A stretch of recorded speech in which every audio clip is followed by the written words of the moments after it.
आप देख रहे हैं PB news Uttar Pradesh. Channel को लाइक एवं सब्सक्राइब करें, बेल आइकन दबाना न भूलें। और इतने दिनों के विधानसभा के कार्यकाल में जब भी विधेयक आते हैं तो सत्ता पक्ष एकमत होता है और विपक्ष उसके विरोध में होता है। मैं सिद्धार्थनाथ जी और हर्ष जी को भी आभार व्यक्त, इन्होंने सही तस्वीर रखी है। ये अपनी पार्टी के हित के विषय में सोच रहे हैं। पहली बात जो एक ये कहा गया कि साहब ये स्वतंत्रता सेनानियों की भूमि है, एकाध अपवाद हो सकता है। जो स्वतंत्रता सेनानी थे, जिन्होंने अपने प्राणों को आहूत किया, बलिदान दिया, वो इतने बड़े लैंडलॉर्ड, इतने बड़े पूंजीपति नहीं थे कि महानगरों में उनकी बड़ी बड़ी जमीनें हों। और ये प्रकरण सिर्फ प्रयाग अकेले तक ही सीमित नहीं है। इसमें काशी है, इसमें अयोध्या है, इसमें मेरठ है, इसमें गाजीपुर है, गोंडा है, कहाँ नहीं है, कानपुर है, सीतापुर है। अब देखिए, सभी माननीय सदस्य खुद कर रहे हैं। माननीय महोदय, पहले तो बोनाफाइड एक शब्द जो इसमें कहा गया कि जिसने लीज की किसी भी शर्त का उल्लंघन न किया हो, उनको छांट करके ये उनको चॉइस दी गई कि आप चाहें तो ये किस्त जमा करके और अपना फ्री होल्ड करा लीजिए। ये लगभग, अगर हमको स्मरण आ रहा है, तो 2002-2003 से ये होना शुरू हुआ। लोगों ने अपनी किस्त जमा कर दी, एक किस्त दी, दो किस्त दी, तीन किस्त। अब उसके बाद सरकार ने कहा कि हम अब आपकी किस्त नहीं लेंगे। देखिए, सरकारें कंटिन्यूटी में, जैसा सिद्धार्थनाथ जी ने कहा, जो निर्णय हो गया है, सरकारें आएंगी जाएंगी, बदलेंगी। आप किसी से किस्त पे कोई सामान लेते हैं तो किस्त, वो सामान आपका हो गया, वो संपत्ति आपकी हो गई। अब आप ये नहीं कह सकते कि नहीं, वो जो 15 साल पहले या 20 साल पहले या 25 साल पहले जो तुमने किस्त दी थी, ये पकड़ो अपनी किस्त और भूल जाओ इसको। और हम बहुत से ऐसे माननीय विधायक हैं जो शहरी क्षेत्र से हैं, लेकिन शहरी क्षेत्र से होते हुए भी ग्रामीण परिवेश का उनको पूरा ध्यान है। अधिकांश विधायक ग्रामीण परिवेश से आते हैं। अब जो गांव बसे हुए हैं, माननीय अधिष्ठाता महोदय, हम भी ये जानकारी चाहते हैं कि गांव जो बसे हुए हैं, क्या वो लोग अपनी भूमिधरी में घर बनाए हैं?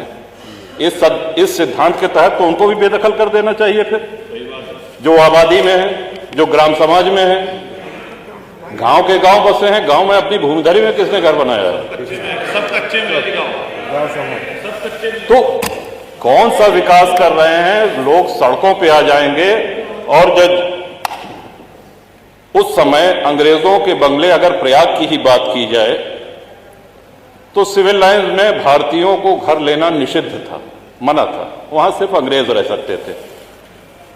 अपनी सेवा के लिए उन्होंने गाड़ीवान, कोचवान, बग्घी चलाने वाले, धोबी, माली, खानसामा, इन लोगों को वहां पे स्थापित किया, जो पुष्ट दर पुष्ट वहां पे चले आ रहे हैं। सागर पेशा एक बहुत बड़ा आंदोलन है प्रयागराज का।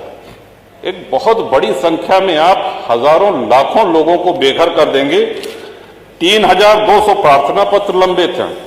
2300 लोग ऐसे हैं जिन्होंने अपनी किस्त जमा कर दी है। और हमारी जानकारी तो ये भी है कि हाईकोर्ट इलाहाबाद भी नजूल की भूमि पे है। कई सारे जजेस के घर, हमारी जानकारी, तो उसको भी खाली करा दिया जाएगा। Public service commission, public service, कितनी ये गंभीर, कौन सा विकास इसमें करेंगे? लाखों लोग बेघर हो जाएंगे। और मैं नहीं समझ पा रहा हूं कि किस मजबूरी में, किसके कहने पर, किन अधिकारियों की फीडिंग पर यह ले आया गया है। ये कहीं से भी न जनहित में है, न विपक्ष के हित में है, न सत्ता पक्ष के हित में है। ये किसी के हित में नहीं। आप सारे विधायकों की आप पीड़ा, उनका जो मर्म है, उसको समझने का प्रयास करें। ये विधेयक तो यहां आना ही नहीं चाहिए था, लेकिन चूंकि आ गया है तो अब आने के बाद मजबूरी है, इसको प्रवर समिति को भेजा जाना चाहिए। और साथ ही साथ जिन लोगों की किस्त जमा है, सौदा हो गया तो हो गया, किस्त आपने तय करी, किस्त की रकम सरकार ने तय करी है, अब जब 2 किस्त 3 किस्त दे दिया, अब आप कह रहे हैं कि नहीं हम नहीं लेंगे, तो ये नहीं होगा, होना नहीं चाहिए, न्याय संगत नहीं है। और जिनकी लीज एक्सपायर हो गई है, जब अंग्रेज लीज रिन्यू कर सकते थे, तो क्या हमारे स्वतंत्र भारत में एक लोक हितकारी सरकार क्या लीज रिन्यू करके उनको वहां बसाए रखने की जिम्मेदारी सरकार की नहीं है? सबको बेघर करके भगा देंगे? कौन सा विकास हो रहा है? उनके पुनर्वास के लिए, उनको पुनर्बसाने के लिए कोई इसमें उल्लेख नहीं। गोलमोल भाषा में कहा गया है कि यदि सरकार करना चाहे तो करे। इसमें महोदय बहुत बड़ी क्रांति हो जाएगी, लोग सड़कों पे आ जाएंगे, हाहाकार हो जाएगा पूरे प्रदेश में। ये विषय बहुत ही जटिल है, बहुत ही संवेदनशील है। तो इन्हीं शब्दों के साथ मैं आशा करता हूं कि सरकार पुनर्विचार करे, प्रवृत्ति समिति को भेजे, और जो लोग जहां बसे हैं उनको किसी भी हालत में वहां से बेघर न किया जाए। जो फ्री होल्ड के क्रम में है फाइलें, उनको शीघ्र समयबद्ध निस्तारण किया जाए, उनकी शेष किस्त लेके, और जो लीज खत्म होने के कगार पे हैं उनकी लीज रिन्यू की जाए। इन्हीं शब्दों के साथ बहुत धन्यवाद।